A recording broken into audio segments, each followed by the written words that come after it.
This video will show you how I paint strawberries using watercolor.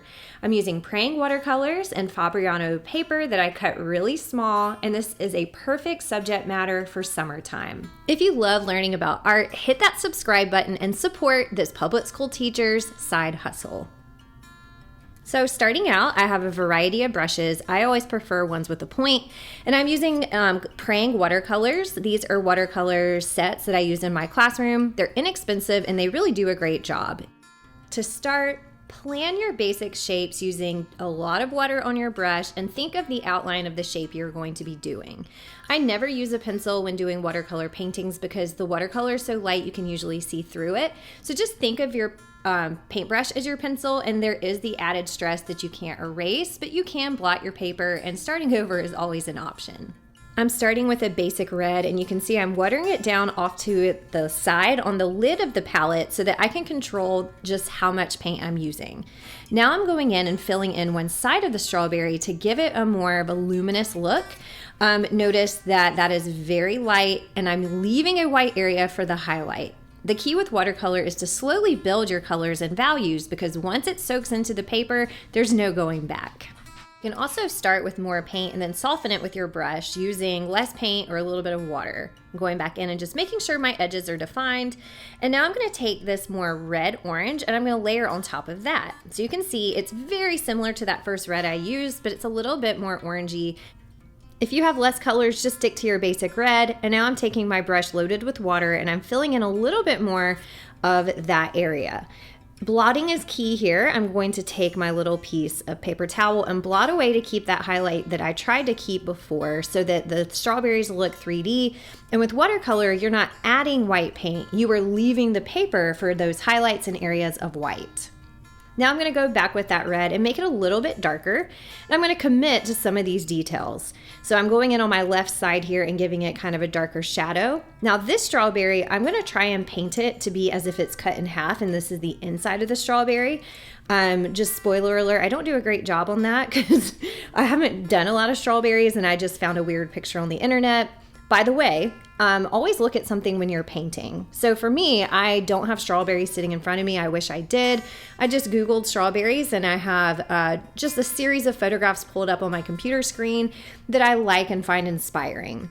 Now I'm going to jump ahead a little bit here, and before my paint's all the way dry, I'm going to start blocking in my stem.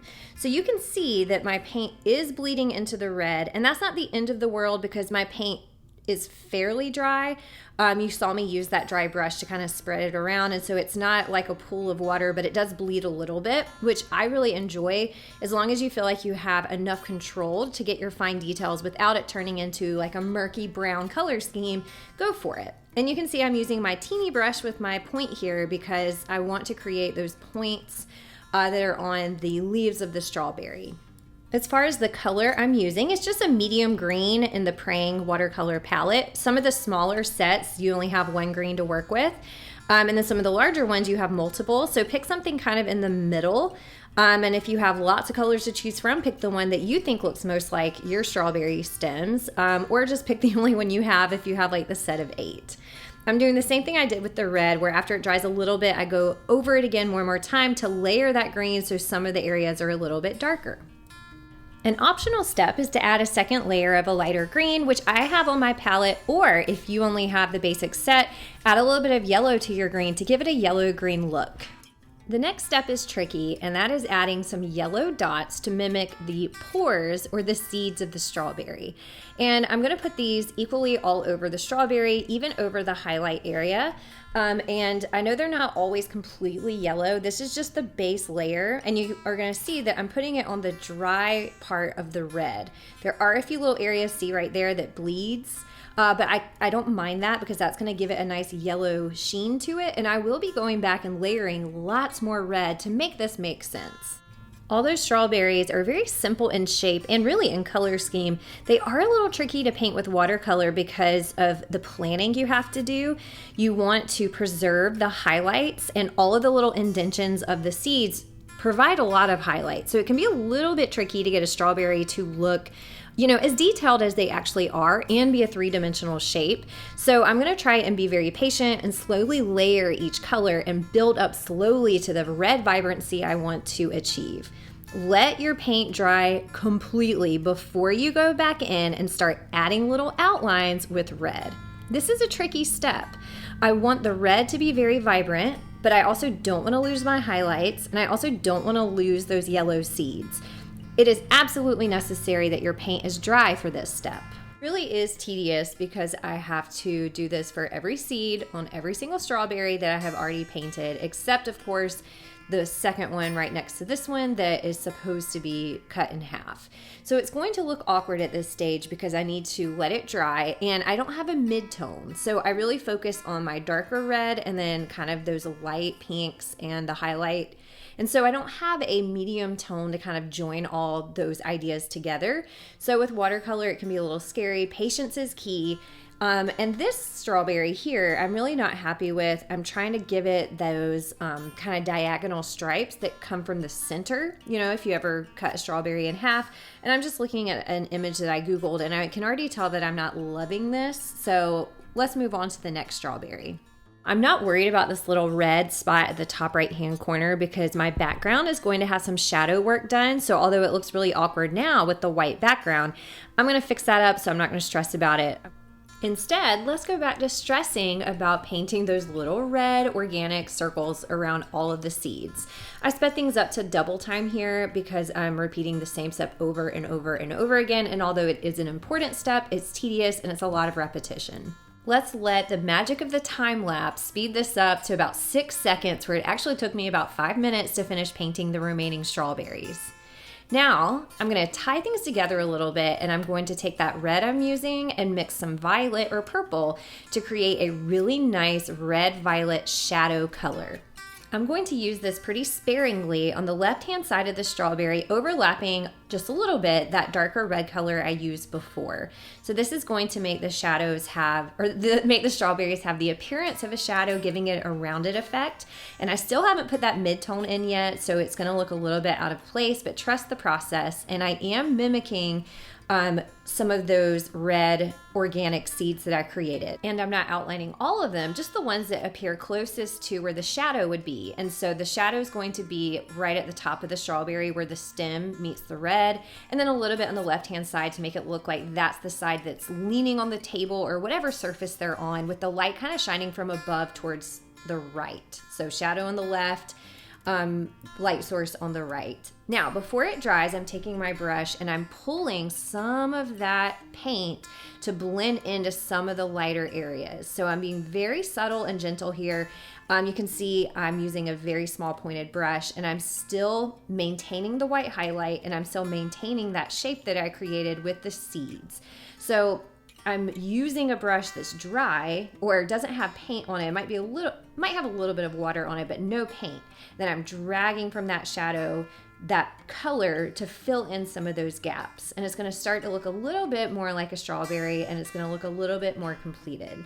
Repeat this step on each of the strawberries. I sped things up again since I'm doing this on all the strawberries, and then after we get our darker red violet, I'm going to use a red orange. So you will need to mix a red orange if you don't have it in your palette. So just take that red and add a little yellow to it, or you could add a little bit of orange as well. And this is going to serve as our mid-tone. So on the left-hand side, we focus on a shadow, and on the right-hand side, we're focusing on a lighter variation of that base red.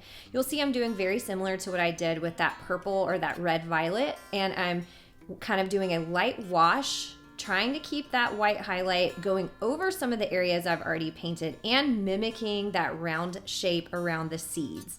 So it's challenging because you want it to blend with everything else, but also have its own voice.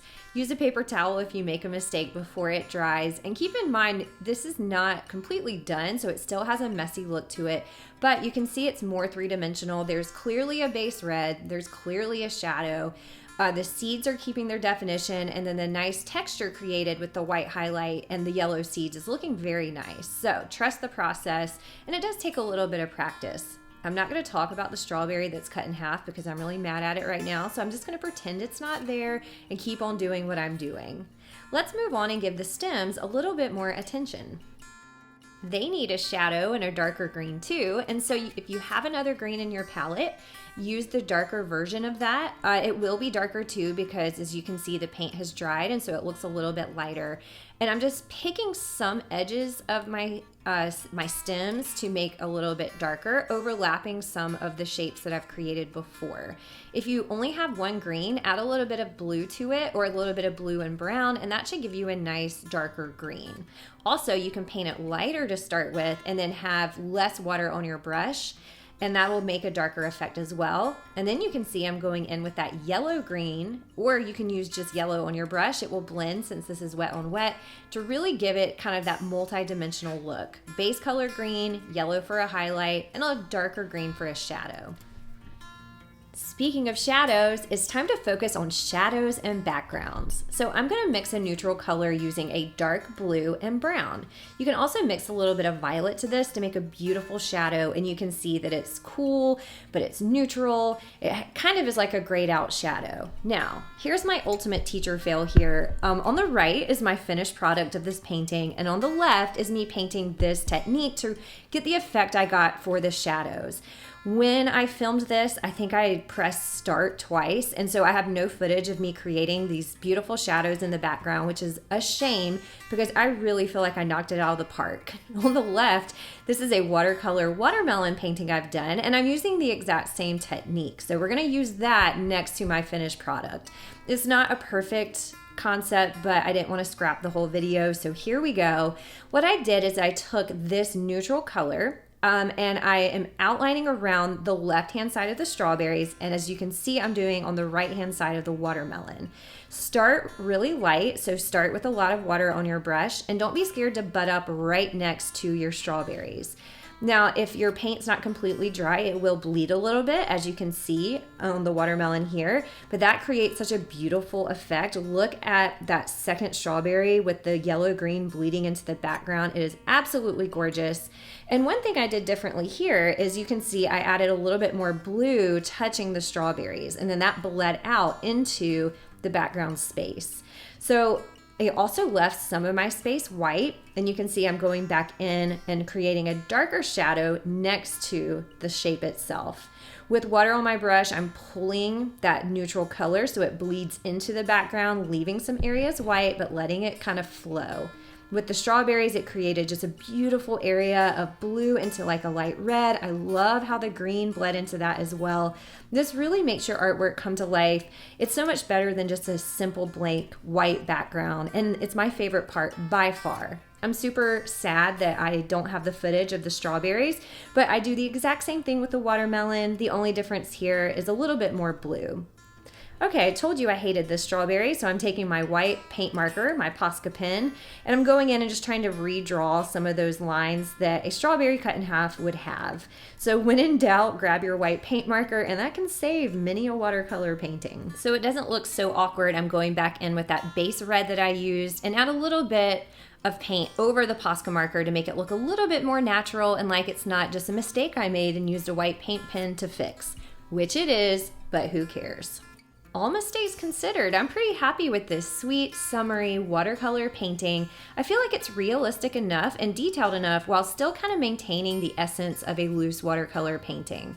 Let's remove just these little pieces of tape I have so it doesn't wiggle around. I really like the contrast of colors. I like how there's some white in the background and some not.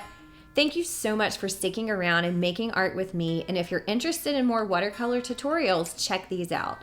Find me on Instagram at thatartteacher_Machado to see what my students are up to in my classroom. And my website, thatartteacher.com, has free full-length lesson plans, student examples, and all resources that you might need in your classroom.